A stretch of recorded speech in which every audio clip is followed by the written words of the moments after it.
What's going on, everybody? Hello, everyone. It's Strengthening Love and Sex with Dr. Stacy Spencer, and Rhonda Spencer. we are back, and we are excited about what we're going to be talking about tonight. Baby, this is a delicate subject. It is. But it's real, It's right? very real. It's Very very real. real, and we're going to be transparent. We're going to be naked and unashamed with y'all because we want y'all to be blessed. We want y'all to have a lot of passion and bliss in your marriage. And sometimes that requires pulling the sheets back and talking about what we need to talk about. Absolutely. So tonight we're going to be talking about, drum roll please, don't fake it till you make it. What are you talking about? Y'all know what I'm talking about. So many people in marriage, in relationships, they want to have a great sex life. Right. But we've had to bump our way through, no pun intended, bump and grind. We've had to bump our way through trying to figure out how to please one another. And we'll be married tonight. We have been married 30 years. 30 years. Give God some, We're woo! still together. You still love me, girl? I still love you. Nah.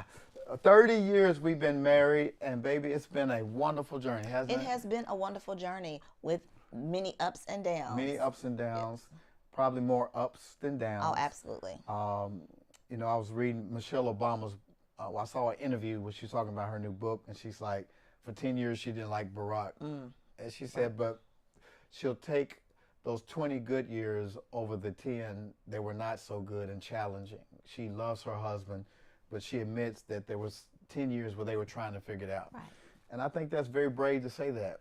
And speaking of that, we can say that there's been times where we were faking it. Talk about it. What we're talking about tonight, I read an article the other day, babe, talking about how many women feel like they have to fake an orgasm. They have to fake it till they make it. And I was asking my wife to be just brutally honest. We were, what we say, courageously honest. Courageously honest. You had a question. You had a book of questions, like 40,000 questions. We were driving 3 hours to Nashville, and my wife was asking me. And we talked about, has she ever faked an orgasm? And what was your answer? Yes, I have. What? I was so broken, devastated. Bless your heart. But you're all right. But let me tell you the reason why. Well, very early in our marriage, I didn't think I could have an orgasm. Well, no, let's back up. I really didn't know what an orgasm was all about. I mean, we were married very young. How young were we? We were 23 and 24, but we had dated from college. Then after college, got married. So my sexual experience was very limited. But I faked it because I didn't want to bruise your ego or mine. That's what I thought I was supposed to do as a wife, and I was trying to keep the peace. Did you know what an orgasm was? To be honest, no. And how long did it take you? How long did you fake it? Just a couple years. Just a couple years? A couple years until I developed a language that we could talk about things. When we became more comfortable to talk about our sexuality and what we desired and what we wanted, that is when I guess the lotus blossom just opened up even more, and I was able to start experiencing real orgasms. So you had an orgasm before you had your first son? Yes. Okay. I thought you had told me it was longer, but 2 years, that's still a long time. Right. But I'm glad we figured it out. Yes, Lord. Yes, Lord. What we want to talk about is not just us. In our research, we discovered there's 5 reasons why women fake an orgasm. And we might throw in there that some men fake it too. Yes, men do. When I read the article, men do fake Men it do as well. too. But we're gonna start out talking about Okay. women. And so, babe, what is the first reason? You just touched on it when you talked about not wanting to hurt my ego. What's the first reason that women feel like they have to fake an orgasm? Well, one of the most common reasons women fake an orgasm is to pretty much just please their partner. You know, society often portrays, orgasm as the ultimate indicator of sexual gratification.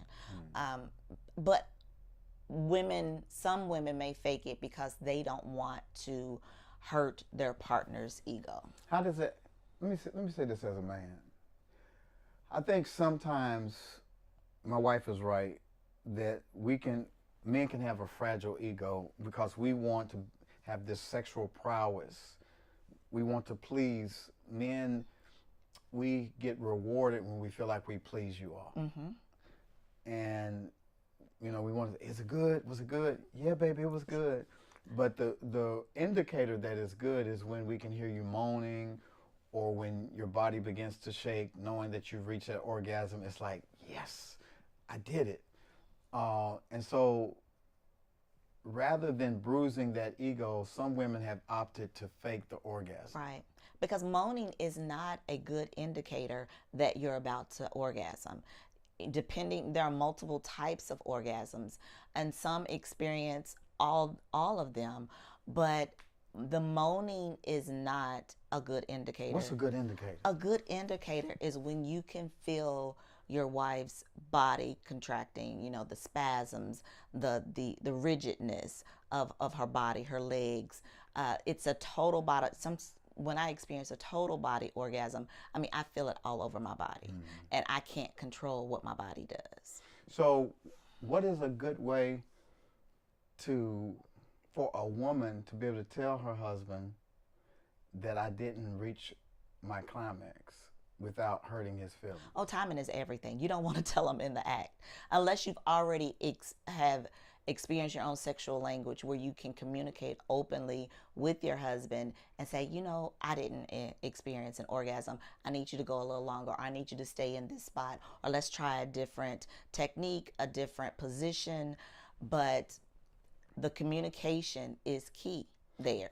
Did y'all know that the majority of women, I think it's close to 90%, cannot reach orgasm by penetration? It's actually 75% of all women cannot reach orgasm by intercourse alone. 75%? 75%. Wow. That's a big percentage. And so what we have to concentrate on, men, is that we have to make sure that we're intentional about making sure she gets hers first. Right. And that may require stimulation, direct stimulation to the clitoris. The clitoris' only role is for pleasure.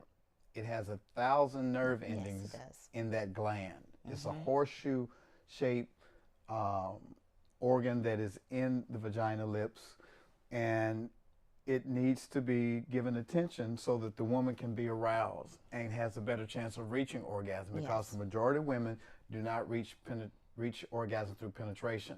And a lot of men have been miseducated through pornography to think that women are going to moan and scream and squirt and convulse and do all these kind of things.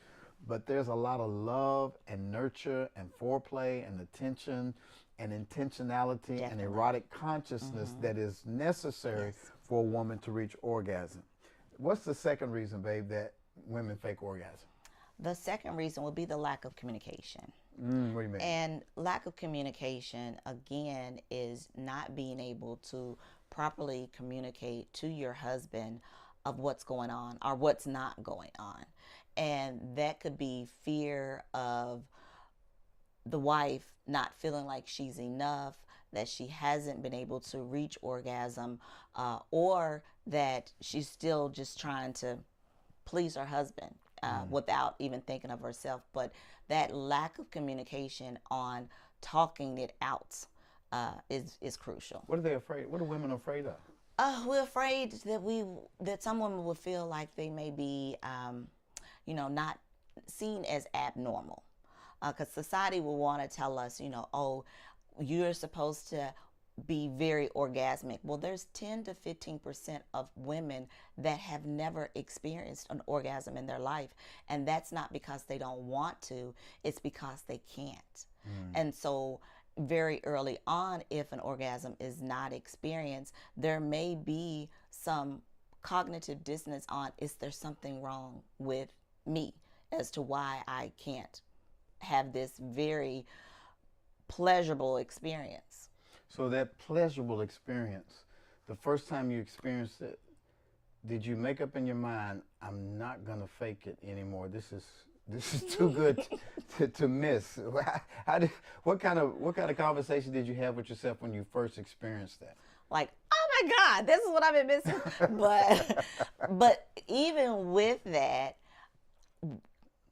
me personally, every time we have sex, I don't need to have an orgasm. It's nice and then there's times like I'm like, okay, you gotta put the work in tonight, or today. But then, but there are times that I don't require that. We have to, as men, we have to be open for feedback, Yeah. and be open for communication. I want a marriage where you can continuously be courageously honest and say, babe, can you go slower, or that's too hard, or stay right there. I saw something on TikTok the other day. There was an African woman, and she says, men, when we tell you we are about to reach orgasm, we want you to keep the pace. Do not change. And I know you've told me, you've communicated with me, babe, stay right there. And as a man, what we tend to do when we know that we're doing a good job, we want to accelerate or pick up the pace. But there is a rhythm to it. There's definitely a rhythm. And when your wife communicates to you to stay right there, she wants you to keep that pace. And the best thing you can say when she communicates is thank you. Don't get bruised. Don't get your ego bruised. Just listen. Be open. Have a teachable spirit. And it's a wonderful thing when we can talk to each other and ask for what we want. You should not have to fake it till you make it. Now, I know as a man, I'm going to sneak this in, there have been a few times where I have faked an orgasm. What? A few times, because I'm like, whew, I'm getting tired. That is another reason why. I'm getting tired. I've gone pretty far, and I don't think it's going to happen for me. And so I have just kind of like, yeah, I'm done. And then my wife, being Inspector Gadget, she has her way of saying, are you sure? Are you? Right. And I'm like, yeah, what do you mean? But for the most part, we have not faked it because we've learned the art of communicating. We might say stuff like, I'm just not there tonight. Or like my wife said earlier, I don't need that tonight. Right. And orgasm is not always about ejaculation. Like you said, there's breathing, there's breath orgasms, there's full body orgasms. And sometimes just being able to connect is pleasurable enough that you don't have to reach that ultimate orgasm. But the main thing is not faking it till you make it. Right. The main thing is being courageously honest about what you need to reach that level, or if you even want one. What's the third reason? The third reason is the insecurity or a woman's self-esteem, because we're social media, television, some of our peers, we all may suffer from some type of body image, a negative body image of ourselves. And what I mean by social media is telling us how we're supposed to, what they think we're supposed to look like. We're supposed to all be walking around here looking like an ant. Big booty, small waist, big breasts. And a natural woman is not shaped like that. And if you're not careful and love your own self, then you can internalize some of that negative imagery that is going on right now in the social media. But women may have problems with their own self-esteem, and so they may fake it with their spouse or their significant other partner because they want it to end quickly. They may be tired, or they want the sexual act to end quicker than the male probably does. And the indication of it ending first is a woman going ahead and having her orgasm, and the man thinking in his mind, oh, she's had hers, now let me go ahead and finish. So how does that tie into self-esteem again? When you have a negative, if you have a negative body image of yourself, and you don't want to, if you may not be naked, all the way naked, and you don't want to be in that position very long. And so to get it over with, you're like, let me go ahead and act like he's just knocking out the box and moan and groan and convulse, and then he'll get up off me. Correct. That's it. But you know what? I would say this to the ladies, to the women that are listening. If you really want your husband to finish faster, don't fake it. What you need to do is make sure, first of all, that you can give a wholehearted consent to the lovemaking. If you're not feeling that night, just say you're not feeling it. It's a cuddle night. But once you can give a full-hearted, yes, baby, I want you tonight. I want you to touch me in this way. I want you to do this. And your husband's doing good. You've enjoyed it, but you're ready for it to wind up. Let me give you a secret. Here's how you make him finish. You say, don't finish yet.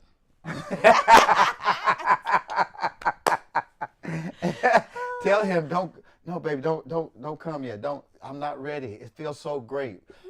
And for some reason, that plays with the mind of the man, like, oh my gosh, I'm pleasing my wife. I need to last longer, and before you know it, you're done. So you don't have to fake it. Tell them like it feels great, and I don't want you to reach climax yet. But so we talked about not hurting the ego. We talked about communication, Right. the fear of communication. Right.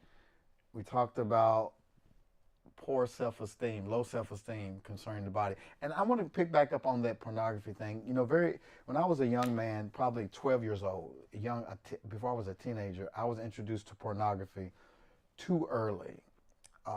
And it interrupted my thought process around sexuality. And a lot of young men have learned about sexuality, unfortunately, through pornography. And pornography really is detrimental to your love life if you have this over dependency on porn as a stimulus, because the reality is porn stars are actors. Yes. And so a lot of that moaning and groaning and hollering and all of that stuff, they've edited it, it's been cut. It's not realistic to think that your love life is going to mirror that, and you don't want it to mirror that, because you want true intimacy, you want true connection. And when it is that you have that comparison in your head, it robs you and your spouse of the passion and the bliss that you could experience in your relationship. Do you agree? I agree, and that bond that you experience together, because you're separating yourself from your spouse and you're thinking of these other images that are not real. What's the fourth reason that women fake orgasms? Time constraints and pressure. What does that mean? Oh my gosh. Okay, so time constraints could be that we're all living, so many, our lives are so busy, whether it's children, it's work, multiple jobs, and sometimes it's just, we're tired. So what would you say to the women with all these busy schedules? They're trying to bring home the bacon fried up in the pan and never let him forget that he's her man. How do you do all of that and still find time to be in a mindset where you can receive an orgasm? What would you say to the women? Well, ladies, again, I say communicate. If tonight is a cuddle night, say that to your husband, right away, or let him know, hey, I'm very tired, or schedule sex, but have that open communication with your husband to let him know that this is how I'm feeling tonight. And then sometimes, even when we are tired, that's what we will need. Cuddling may turn into something else outside of just, holding one another. How do you get the busyness, the noise out of your head so you can be able to be present for that orgasm? One, breathing and delegating. Like if there's some things on my to-do list or your to-do list, what is important that I need my husband to help me with today so that I could be more present with him as we have our alone time.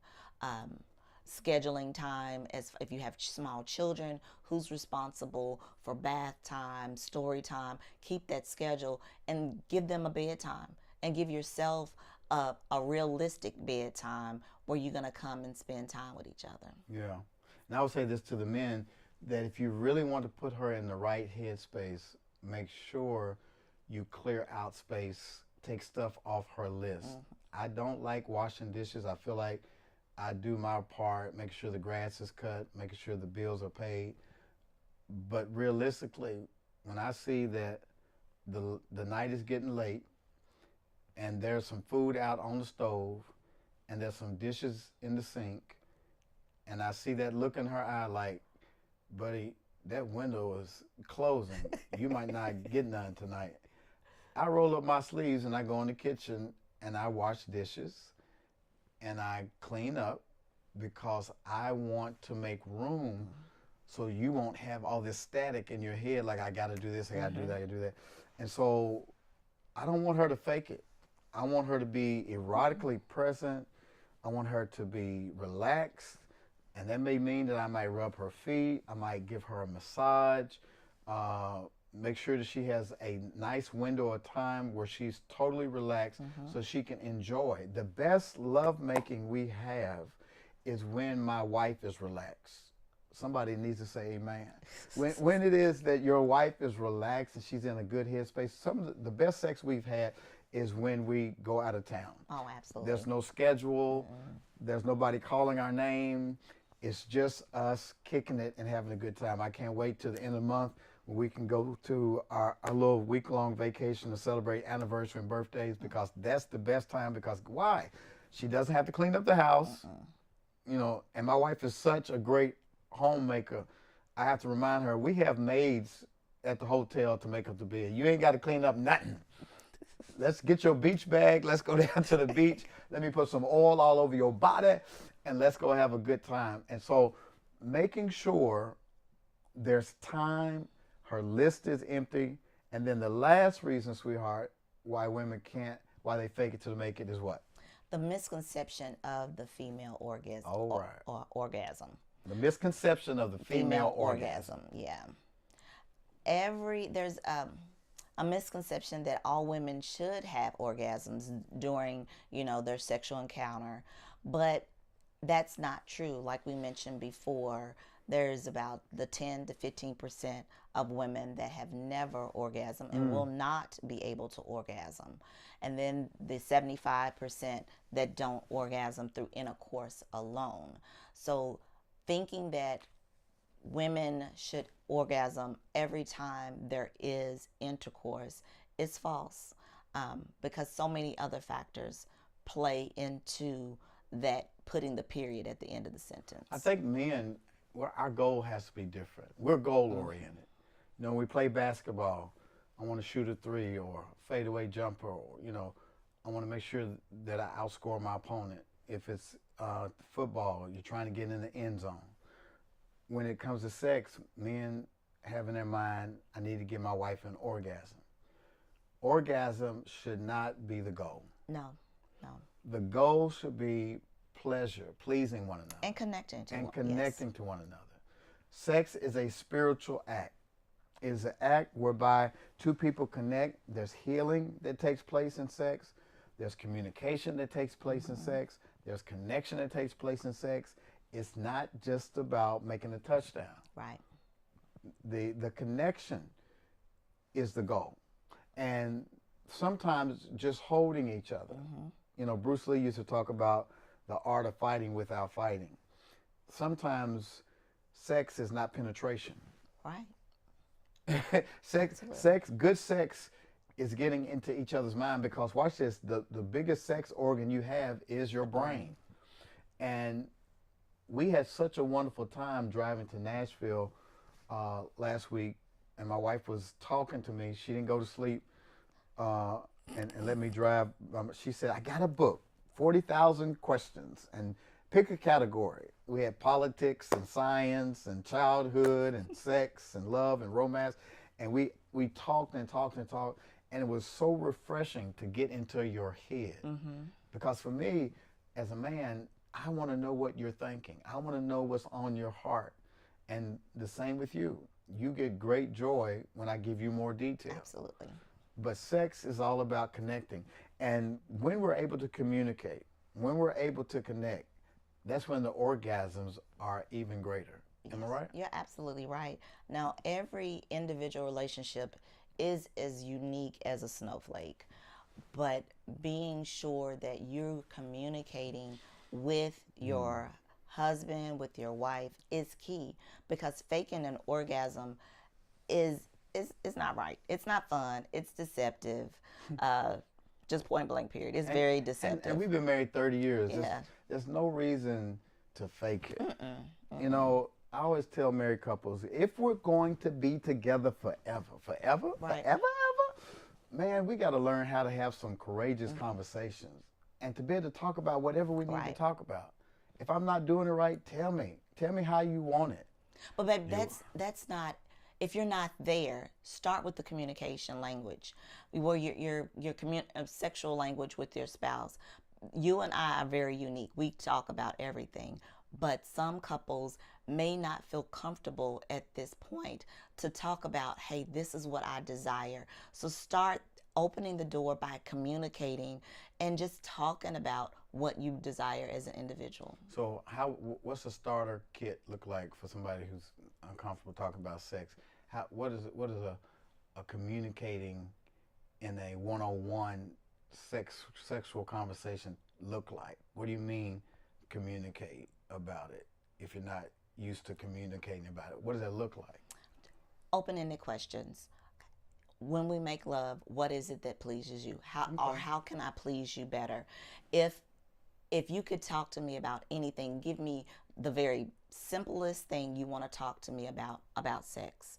So starting very ground level and then building on that will help each person become more comfortable and courageous in their communication, where the next time this conversation comes up or after they've made love and they're like, I'm gonna tell her about this, she did great, oh, she was on me for more than 2 seconds, those kind of things help build that communication up for your sexual language. And remember the game we introduced a couple of podcasts ago. There's a game that you can play with each other, 3 questions. Was it? No, 3 minutes. 3-minute question. How would you like me to touch you for 3 minutes? Right. You can ask your spouse, how would you like for me to touch you for 3 minutes? My wife may say, I want you to scratch my head for 3 minutes. And I'm like, okay. She likes me to scratch her scalp. Don't start if you're not going to finish. And I'll scratch her scalp for 3 minutes. And then the next question is what? How would you like for me to touch you for 3 minutes? And then I'll say, I want you, I want you. That's what I do with. Say hello to my little friend. And so each person gets to ask for what they want. Right.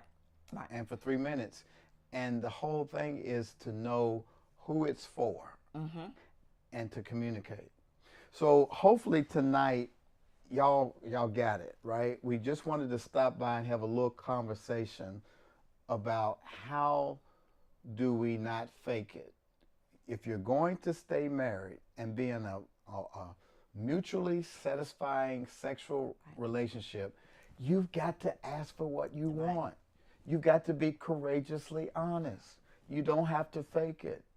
Orgasm is not the ultimate goal, but it's a wonderful thing, ain't it? It is. It's there's so many medical benefits to a good orgasm. There's an oxytocin release. There's some pain healing elements that come through your body that heal, that block pain. So watch this, fellas. Endorphins. Thank you. I was looking for the right word. There's some endorphins that are released when you have an orgasm that can help with headaches. So the next time your wife says, babe, I got a headache, tell her I got some for that headache. I'm going to help you with that headache.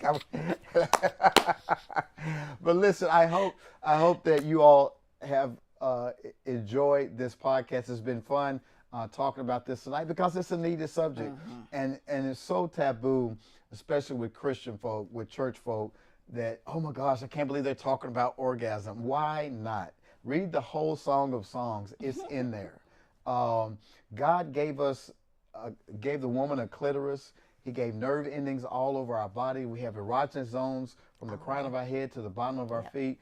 God has wired us to enjoy sex, and there's no reason why anybody listening should have to fake it to make it. You don't have to do it.